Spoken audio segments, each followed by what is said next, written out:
Hello once again, Fáilte is fiche roa tar éist. Thanks again for tuning in, and my last video prompted quite a few questions, and today I'm going to endeavour to answer a few of those questions. Now, one of the questions that was most prevalent was, how do I set up for nymph fishing? So what I'm going to do is I'm going to show you what I do. The first thing I do, the method actually that I'm going to use today is I'm going to be fishing the upstream nymph, and as the name implies, I'll be casting the nymphs upstream. Now there are a few things that you'll need to do in order to fish the upstream nymph to its best advantage. And the first thing I'm going to do here is with my fly line, I'm going to wrap it around this concrete post. Now anything will do, a tree, or just knocked my camera.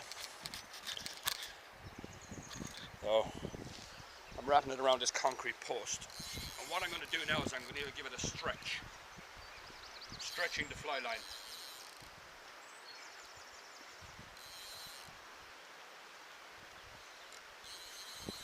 Now that will have the effect of erasing any memory on the fly line. Some fly lines, in fact most fly lines, will retain memory from the reel, and you'll have coils. You don't want coils in your fly line. You want to have your fly line as straight as possible, because you want to have a direct connection from yourself to the nymphs. In other words, that there are no coils of line, because by the time you see any indication of a fish taken, the fish is actually in the process of spitting out your fly or your nymph or whatever it is. And those coils, by the time you've straightened them with your strike, you'll miss the fish. So a direct connection to your nymphs is imperative. Now what I have here on the end of the fly line is I have a high vis piece of monofilament, approximately a yard long, 3 or 4 feet long, and that's probably around 15-18 pounds break and strain. And attached to that with a water knot I have approximately 9 or 10 feet of nylon. Now on that nylon I'll be attaching one nymph,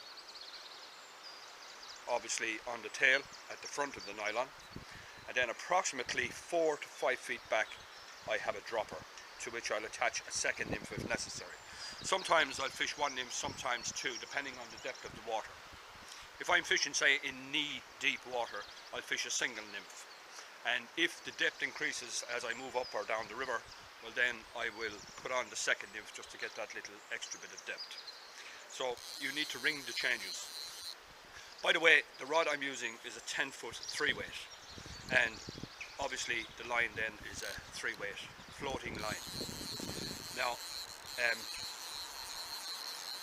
there were so many questions. I'll try to answer them as best I can as we go along the river, so let's go fishing. So now,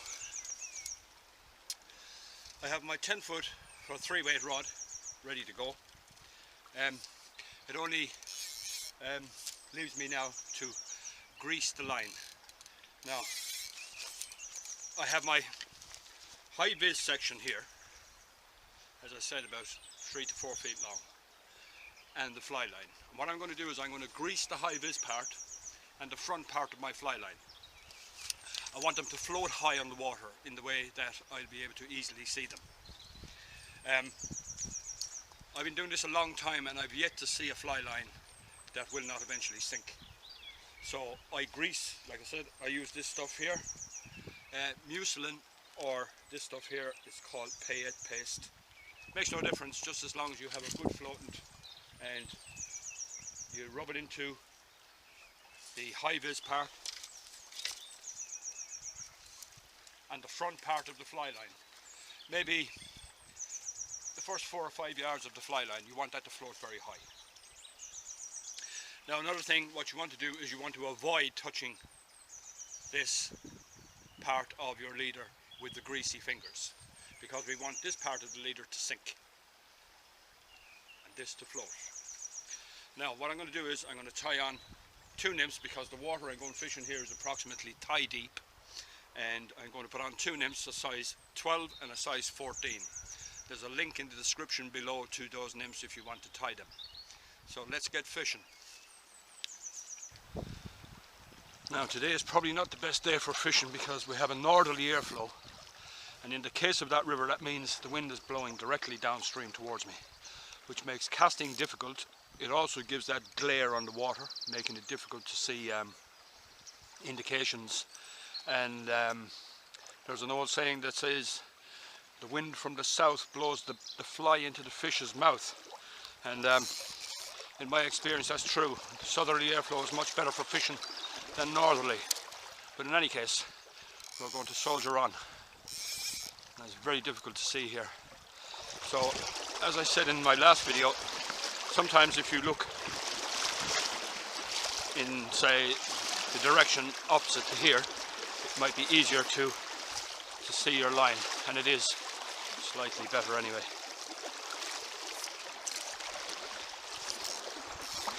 Now some people might ask, why don't I use an indicator? Well, there are 2 reasons that I don't use an indicator and that I don't recommend them. The first one is that when I say indicator, what I actually mean is those high-vis, like small rugby balls you might call them, in high-vis yellow, orange or red. And in a river like this where the fish are well able to look after themselves and are very spooky, using those would scare the life out of every fish in the area. Maybe not so much now in high spring water like this, but as it drops lower, it would they definitely scare the fish. So that's one reason. And the second reason is, and this is just my opinion, I don't believe you'll ever develop fully as a nymph fisherman by using indicators, because you become totally reliant on them, and a lot of the takes fishing upstream nymph are very, very subtle and won't be registered by those big indicators. And it's, you develop, if you don't use the indicators, you develop a better, I call it instinct for the takes. Sometimes you strike without apparently seeing any visual indication and you'll have a fish on, and you'll never develop that sort of instinct if you use those indicators. So that's just my opinion, and they're the 2 reasons that I don't recommend them.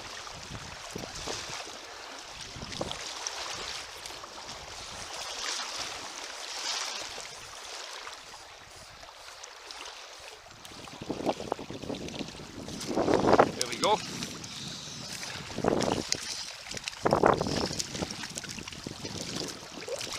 First fish of the day on the point fly. Or actually no, it's on the dropper.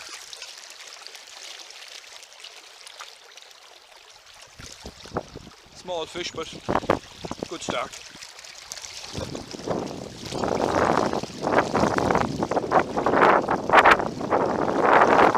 Now the wind is starting to blow downstream. It's very strong, so I'm having to punch the line through the wind.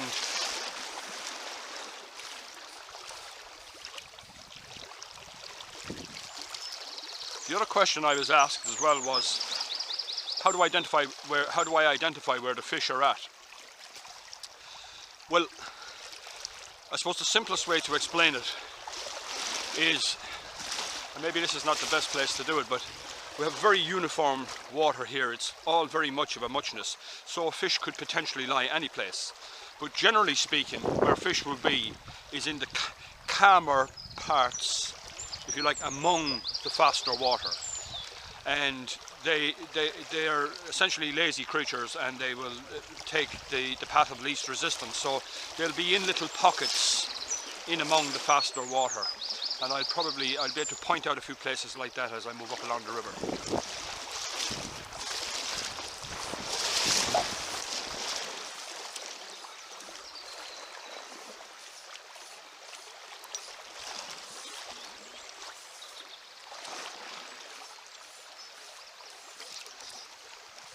I'm not sure if that was the bottom or whether I missed a fish.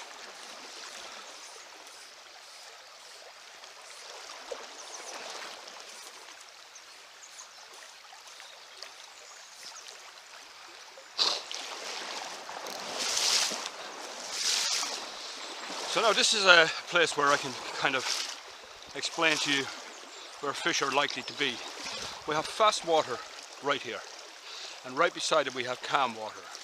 So between the two of those you have a seam. It's there on that side, it's very obvious there that side, and not so much at that side. But the seams are very good places for fish because they can lie in the calm water and just duck out occasionally to pick up morsels of food. So always worth a try on a seam.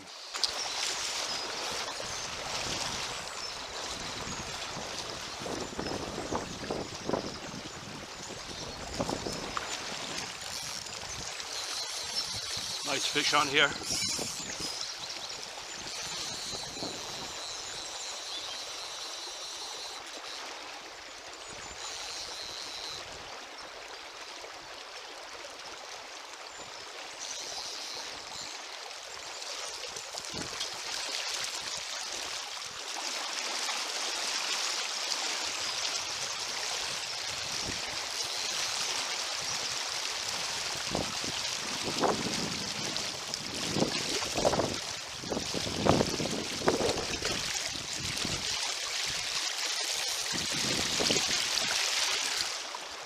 Beautiful, eh?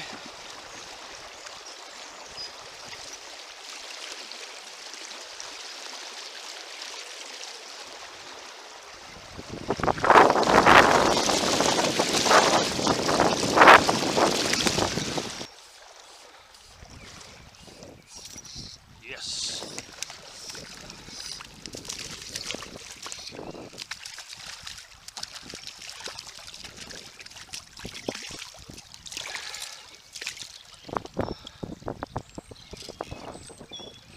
Now another question I was asked is, how do I know when the fish has taken the nymphs? Well, sometimes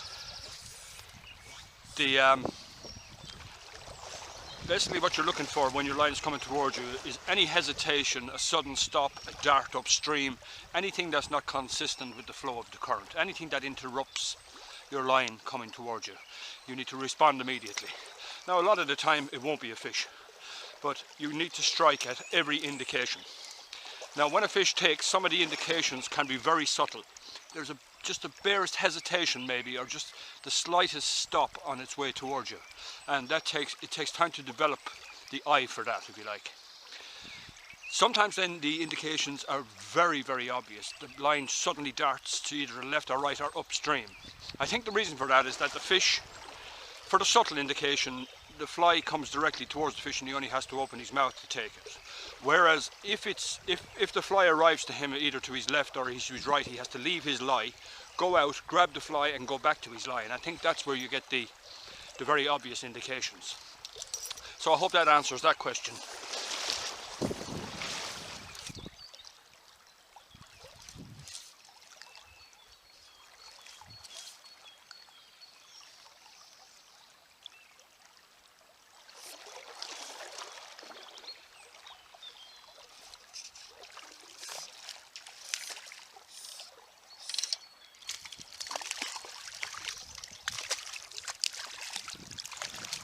Another nice fish.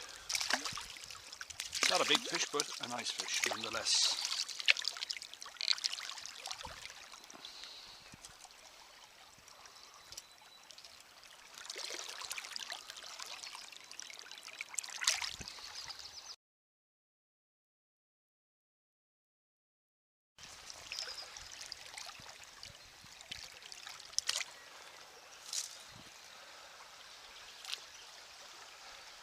This is my buddy Desi, and Desi's learning to nymph fish at the moment. Turn around, Desi, and say hello to the camera. Turn around. Now we're going to take a little interlude here where I'm going to take a little bit of footage of my friend Desmond, or Desi as he's better known, learning to nymph fish. Now Desi is fishing up along this lovely run here, and you'll notice the intense concentration. Nymph fishing can be quite tiring because it does require a lot of concentration.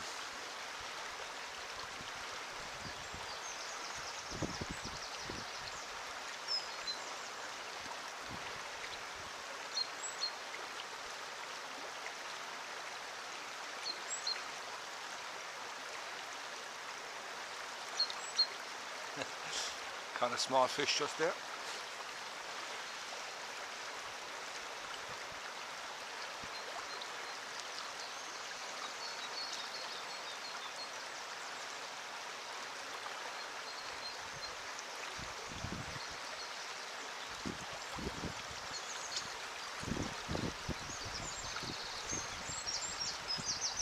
There we go, he's got another fish. Looks like a nice fish too. Oh yes.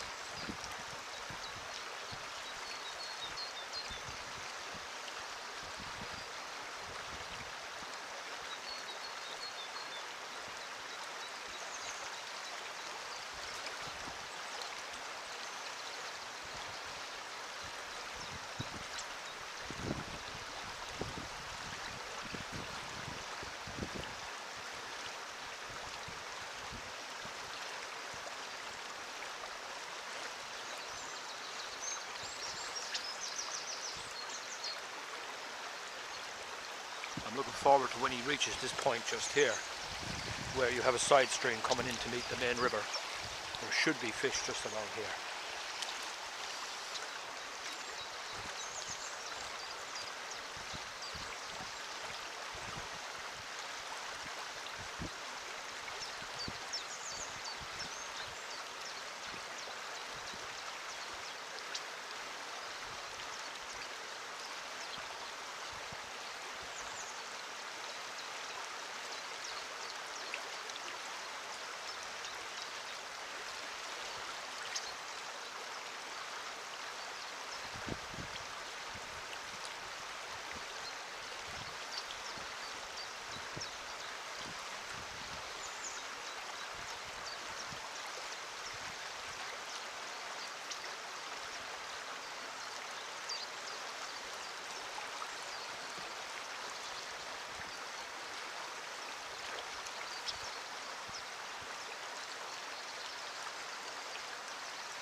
Salmon par.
Desi's having to cast fairly kind of push through the wind. The downstream wind has picked up again. Yeah.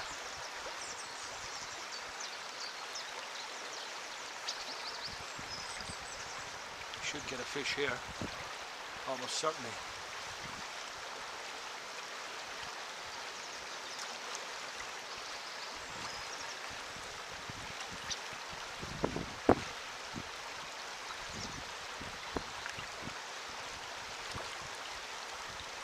There we go.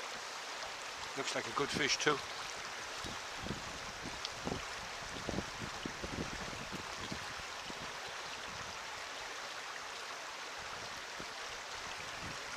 Good fish, Desi. He's been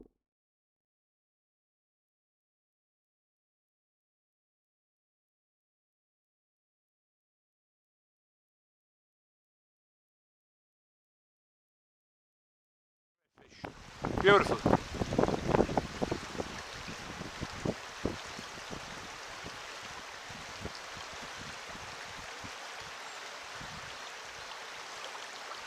This fish is putting up quite a fight.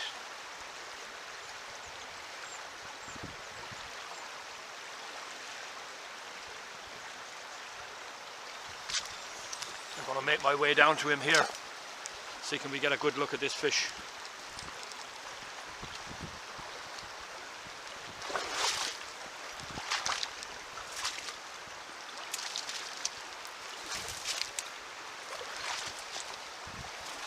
Ah, I lost him, Des.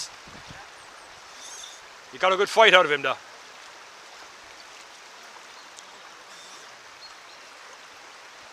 You might get his sister or his brother here.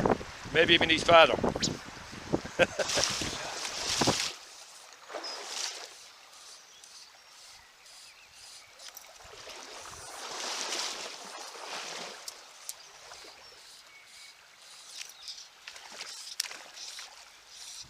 This looks like a good fish.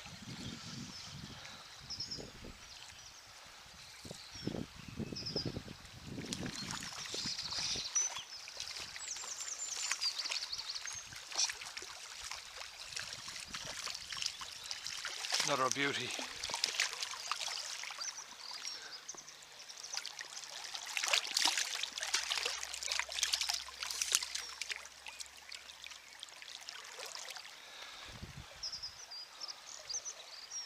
Absolutely beautiful.